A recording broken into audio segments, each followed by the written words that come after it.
You guys might have heard of this amazing professor who's predicted the last 9 out of 10 races, maybe even 10 out of 10. He's got 13 keys, Professor Allan Lichtman, and he knows that Biden's going to win. Well, he's entirely full of crap.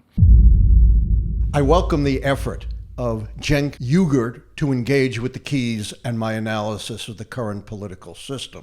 But his attack is based on a fundamentally flawed premise that we're two equally successful forecasters. That's wrong. First of all, he says other people don't have any track record. Well, you're talking to the wrong dude, brother. So, number one, I correctly predicted that Donald Trump would win in 2016. I've got Trump at 279, 259. He documented precisely one successful prediction, 2016. He also claimed without documentation that he successfully predicted 2012. And I called Obama winning 6 weeks beforehand. I said, it's already over. Romney doesn't have a chance. And I was right about that. I'll give him that. That's 2 compared to my 10 successful predictions. That's a 5-to-1 ratio. No comparability. 80% of Americans say that he is not mentally or cognitively healthy enough to be president. That's not what the poll said. The poll said that those folks thought he was too old to run. It said nothing about his mental state. Go back to 1984, Ronald Reagan's reelection. At one point, 60% said Ronald Reagan was too old to run for reelection. He won one of the biggest landslides in U.S. history, winning all but one state and about 60% of the popular vote. He has no scientific model for predicting elections. Yes, some people do have a great track record, and it is based on not just the top polling numbers, but the underlying polling numbers and how they're doing in the campaign. Polls are snapshots. They are not predictors. Those same polls led us to make incorrect predictions from the conventional wisdom about 2016. And look at 1988. In the late spring of that year, George H.W. Bush trailed his opponent, Mike Dukakis, by 17 points. All the pollsters and pundits counted him out, but according to the keys I wrote, he was a shoo-in to win because he's running on the record of the Reagan administration, and elections turn upon the strength and performance of the White House party. Bush won by nearly 8 points, a 25-point swing from the polls. He also claims to look at the campaigns and the candidates, but he's only looked at one side. His entire commentary was on the deficiencies of Joe Biden. But Joe Biden has to be compared with his competitor, that is Donald Trump. He admits that debates are irrelevant. They have no predictive value. Hillary Clinton won the debates and lost. John Kerry in 2004 won the debates and lost. But he says somehow, subjectively, this debate is different because it shows Joe Biden's cognitive decline. Debates normally don't matter. That's true. And that's why after Barack Obama had a terrible debate in his first outing against Mitt Romney in 2012, I said, guys, it doesn't matter at all because Obama had a context where he was already very strong. He was running a strong campaign. Debate performance in a context like that barely matters. But in a debate where your brain falls out of your head, then debates matter. He fails to understand the basis of the keys, which is that it's governing, not campaigning, that counts. You cannot predict elections from campaigning alone. That doesn't work. What the keys measure is the strength and performance of the White House party. And that is what counts for Joe Biden. His performance as president, not a single debate. You know, with respect to Joe Biden's supposed medical deficiencies, of course, he's not a physician, he's not a neurologist, but leave that aside. Many presidents have been criticized for disabilities which people have claimed make them ineligible to govern. FDR had polio, and lots of critics said this cripple will not even be able to survive a single term. Of course, he won 4 elections by a landslide. The main reason they're having this guy all over TV is not because all of a sudden they respect historians or professors, because he's giving people copium. And they need hope desperately. That's why they're putting this guy on, and he's getting great ratings. He's like, oh, don't worry, Joe Biden's going to win. I never said Joe Biden is going to win. If he had listened, he would have seen it was very clear. I said I had not yet made a final prediction, that I would not make a final prediction until after the Democratic convention in August. I did say a lot would have to go wrong for Biden to lose, but I also said the situation is so fluid that could happen. He says, just like with Hillary Clinton in 2016, the Democrats are running a bad candidate in Joe Biden. But the whole point of the keys is not the particular identification of the candidate, but avoiding the very situation in 2016 that led to the election of Donald Trump in the first place. That is an open seat and a party contest. And the truth is, since the turn of the 20th century, 120 years of politics, the party holding the White House has never, I repeat, never won under the conditions where there is an open seat and a party contest. He misunderstands incumbency. He thinks, oh, well, incumbency matters a lot. That's true. If you're in a local race or you're in a state Senate race in a state that isn't very populous and hence does not get a lot of media attention. That's where the name recognition of incumbency produces a giant advantage. And historically, when there was only mainstream media, it would even produce an advantage for presidents. But in this new age with social media, you cannot contain the message that is coming out of social media.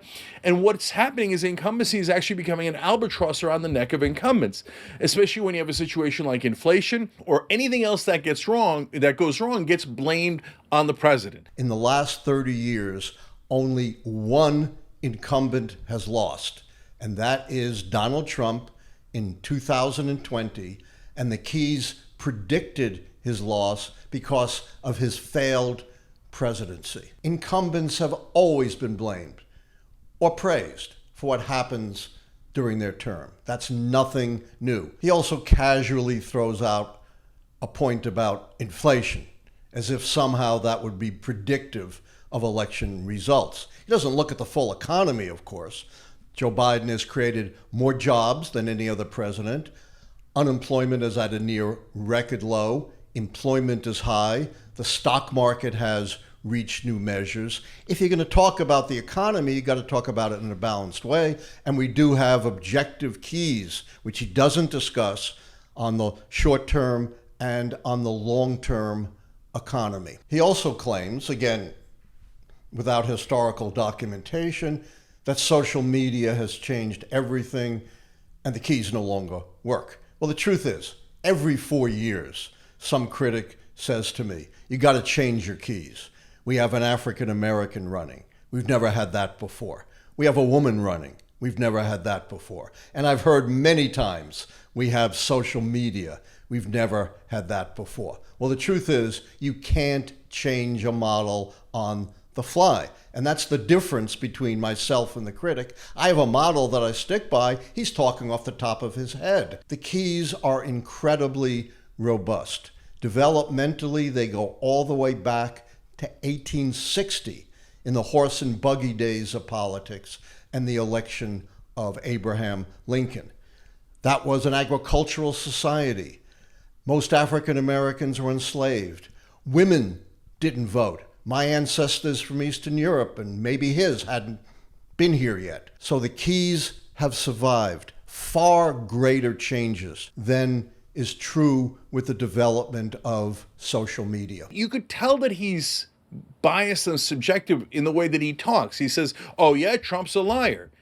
Yeah, I know, brother, but what does that have to do with all your keys? That doesn't have anything to do with your keys. It just seems like you're upset at Donald Trump. Again, he didn't look at the full track record of the keys. My first prediction was of Ronald Reagan's re-election in April 1982, nearly 3 years ahead of time, during the worst recession at that point since the Great Depression, and Ronald Reagan's approval ratings are in the gutter. Given his off the top of the head kind of analysis looking at approval ratings, Ronald Reagan never should have been reelected. Of course, in 2016, I predicted a Donald Trump win. And over my full 40-year track record, I have predicted about as many Republican and Democratic wins. He suggests that the scandal key should be turned against Biden. He even throws in something about Hunter Biden. One of the keys is scandal, and Biden doesn't have a scandal.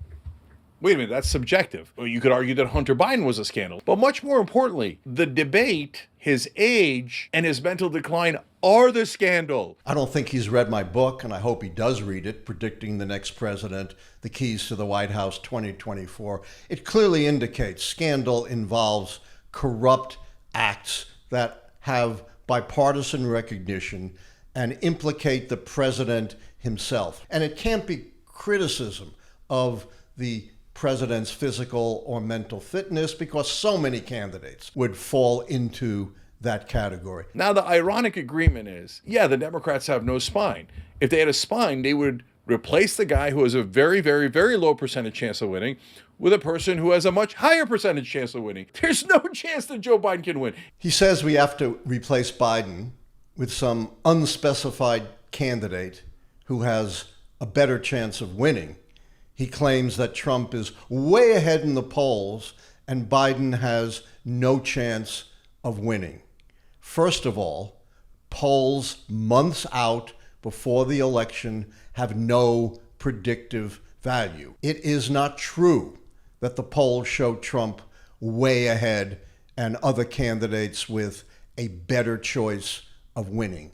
The most recent poll just came out today, July 9, 2024, an independent poll from the highly respected Emerson College had Trump and Biden tied 50% to 50%. Compare that to these so-called other candidates who have a better chance of winning. Harris was down 6 points. Whitmer was down 10 points. Newsom was down 8 points. He claims that I say Joe Biden gives the Democrats the only chance of winning. I didn't say Joe Biden alone gives the Democrats their best chance of winning. I said the Democrats need to preserve the incumbency key and the party contest key. And I said there is a plan B, that if in fact the Democrats and critics like you force Biden out, you can still preserve the two keys by having Biden resign the presidency. That would make Harris the president, tick off the incumbency key, and as the sitting president, she would be the consensus choice at the convention. You would then tick off the contest key. This is a fact of American politics. If you're below 50% and you're an incumbent, you're in massive trouble. Very unlikely to win if you're in the 40s. If you're in the 30s and Biden is at 36%, no incumbent has ever won in an election year when they're in the 30s. Ever. Not true. Harry Truman had a lower approval rating and still won the presidency, and that was predicted retrospectively by the keys to the White House. Plus, approval ratings are ephemeral. You know, I'm often asked, what should Biden do to win? And my answer is, because the keys show that it's governance, not campaigning, that counts. Govern well, and your top priority should be to secure the foreign military success key by brokering a ceasefire and hostage release in Gaza. Brothers, sorry, but you're not right this time, and if people listen to you, it's going to lead to disaster. Well, a 40-year record shows just the opposite, that if people listen to prognosticators like yourself who don't have a scientific system, claim, to have some secret way of analyzing elections, that would lead to disaster by recreating what happened in 2016 to the Democrats and a situation in which the incumbent party has never, ever won. If you want to take this further, I challenge you to a debate. Let's have at it.